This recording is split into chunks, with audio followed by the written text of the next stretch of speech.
Hello दोस्तों। तो दोस्तों स्वागत है आप सभी लोगों का आपके अपने YouTube channel math trick solution पर। दोस्तों आज की इस वीडियो में हम बात करेंगे कक्षा 10 बोर्ड एग्जाम आने वाले 2026 के लिए बहुत इंपॉर्टेंट क्वेश्चन है। प्रश्नावली 12.1 का प्रश्न नंबर 6 था। कहा गया है कि दवा का एक कैप्सूल एक बेलन के आकार के है जिसके दोनों सिरों पर एक एक अर्धगोला लगा हुआ है। पूरे कैप्सूल की लंबाई इतनी है और व्यास इतना है। इसका पृष्ठीय क्षेत्रफल निकालो। हमें कैप्सूल का पृष्ठीय क्षेत्रफल निकालना है। तो सबसे पहले तो हम लोग दोस्तों क्या करते हैं, हम लोग बना लेते हैं अपना फिगर। तो फिगर कैसे बनाएंगे, तो कैप्सूल कैसे बनाते हैं। कैप्सूल तो जानते हो क्या होता है, एक बेलन के आकार का होता है। मतलब कैप्सूल कुछ ऐसा होता है, हाँ, उसके बेलन के आकार का होता है। उसके दोनों सिरों पर अर्धगोले लगे होते हैं। इस प्रकार से अर्धगोले लगे रहते हैं, ठीक है। ये अर्धगोले हैं, मान लेते हैं अर्धगोले हैं। इसकी टोटल लंबाई, क्वेश्चन क्या कह रहा है, टोटल लंबाई कितनी, मतलब टोटल यहाँ से लेकर के यहाँ तक की लंबाई है 14 mm। टोटल लंबाई है 14 mm। और इसका व्यास तो यही हुआ ना, ये मतलब अगर यहाँ से ऐसे बनाया जाए तो पूरा गोला हो गया, तो अर्धगोला व्यास तो यही रहेगा ना। तो इसका पूरा व्यास कितना है, 5 mm। व्यास कितना है, 5 mm। मेरे पास इसकी जो लंबाई है 14 mm, व्यास है 5 mm। हमें क्या, सबसे पहले तो हमें फाइंड करना होगा बेलन। ये है क्या, इसमें दो अर्धगोले हैं और ये बेलन है। बेलन से मिलके बना है ये कैप्सूल, तो हमें बेलन की लंबाई चाहिए, अर्धगोलों के त्रिज्या भी चाहिए, बेलन की भी त्रिज्या चाहिए। तो हम लोग यहाँ से लिखते हैं, ठीक है। तो लिखेंगे क्या, लिखेंगे हम लोग जो हम लोग के पास गिवन होगा।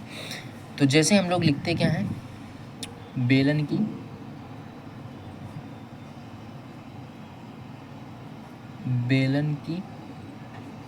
लंबाई कैसे निकालेंगे, बेलन की लंबाई कैसे निकालेंगे, मतलब बेलन की लंबाई में क्या करेंगे, ये दोनों अर्धगोले हैं, ये व्यास देखो, ये त्रिज्याएं हैं, है ना, ये त्रिज्याएं, मतलब ये दोनों मिलके एक व्यास बन गए। तो इसमें से हम लोग पूरे में से इन दोनों के व्यास को घटा देंगे या इन दोनों की त्रिज्याओं को घटा देंगे, तो बेलन की लंबाई आ जाती है मेरे पास, है ना। तो जैसे कैसे मान लेते हैं, बेलन की लंबाई के लिए पूरा 14 है, मतलब 14 से में हमें क्या करना है, इस दोनों को मतलब कितना, 5 को घटा देंगे तो 9 mm जो होगी वो बेलन की लंबाई होगी। और त्रिज्या क्या होगी,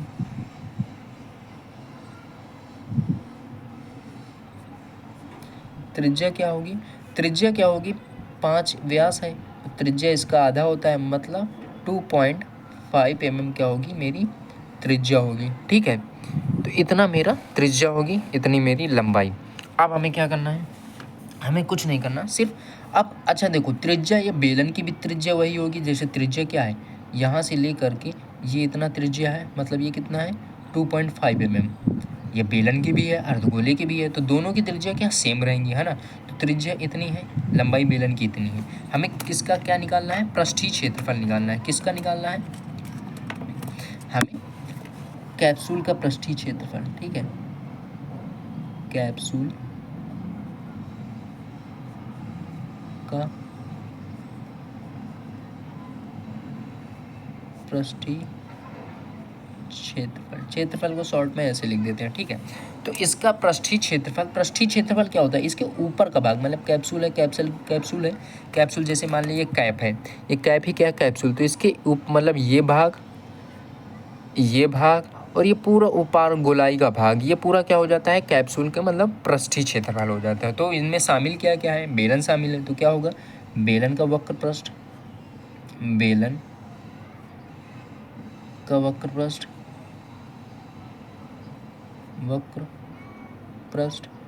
प्लस उसमें क्या जोड़ेंगे, 2, कितने अर्धगोले हैं, अर्धगोले एक ही है, दोनों सिरे पर है, मतलब 2 अर्धगोले हैं, प्लस 2 इंटू अर्धगोले का वक्र पृष्ठ, 2 इंटू अर्धगोले का वक्र पृष्ठ, ठीक है। तो अर्धगोले हैं तो दोनों अर्धगोलों का भी वक्र पृष्ठ लिखेंगे, ठीक है। अब हम लोग क्या करेंगे, मान रख देंगे। तो बेलन का वक्र पृष्ठ का फॉर्मूला क्या होता है, 2 पाई r h। अर्धगोले क्या होता है, पहले तो 2 अर्धगोले होंगे तो 2 इंटू अर्धगोले का होता है 2 पाई r स्क्वायर, कितना, 2 पाई आर स्क्वायर। ठीक है, ये मेरे अर्धगोले को होता है। अब हम लोग क्या करेंगे, दोनों में से देखेंगे क्या कोई कॉमन मिल रहा है। तो अगर इसको अभी हम और सॉल्व कर लेते हैं तो 2 पाई आर एच हो जाएगा ये, और ये हो जाएगा तुम्हारे पास 4 पाई आर स्क्वायर। अब दोनों में से देखोगे कि 2 पाई इसमें से भी 2 पाई निकल आएगा, आर एक आर इसमें से भी निकल आएगा, तो जो कॉमन होते हैं उसको कॉमन ले लेते हैं। तो 2 पाई आर एक कॉमन हो जाएगा, यहाँ क्या बचेगा, यहाँ एच बचेगा, और यहाँ क्या बचेगा, यहाँ पर बचेगा 2 आर।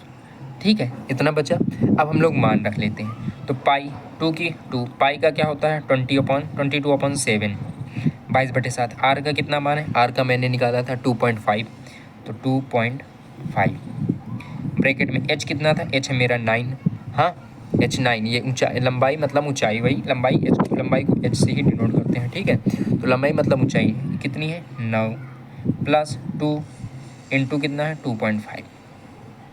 ठीक है, अब हमें क्या करना है, यहाँ से हम कुछ अभी देखते हैं, अभी ऐसे ही लिखते हैं 2.22/7 में मल्टीप्लाई करना है 2.5 को, इसको अभी सेम लिखा रहने देते हैं, वो इसको जोड़ देते हैं। तो इधर जोड़ेंगे, ये मल्टीप्लाई में कितना हो जाएगा, ये मल्टीप्लाई में 9, और ये 2 में 2.5 को ऐड करेंगे और गुणा करेंगे तो आएगा 5, और 5 में 9 जोड़ेंगे तो 14 हो जाएगा। ठीक है, अब 14 में 7 ही करना, हम 7 और 7 दूनी 14 कट गया। अब हम लोग 2 में इसको गुणा करेंगे तो कितना आ जाएगा 5, 5 इंटू 22 इंटू 10, सॉरी इंटू 2, कितना ही रहा है, 5 में 2 गुणा करोगे तो आएगा 10, 10 इंटू 22 हो गया 22। अब 10 में 22 का गुणा करोगे तो आ जाएगा 220। कितना, जब क्षेत्रफल होता है तो वो किस में होता है, वर्ग में होता है, स्क्वायर। तो मतलब मेरे पास यहाँ से हम लोग लिख सकते हैं अतः क्या लिख सकते हैं, क्या कैप्सूल का वक्र पृष्ठ 220 मिलीमीटर स्क्वायर है। ठीक है, तो ये मेरा आंसर है। तो दोस्तों, वीडियो अच्छी लगी हो तो लाइक करना, चैनल में हो तो सब्सक्राइब कर देना। थोड़ा वीडियो में मैं छत में बनाता हूँ तो दिक्कत हो सकती है। थैंक यू फॉर वॉचिंग, एक लाइक ज़रूर कर देना आप प्लीज़।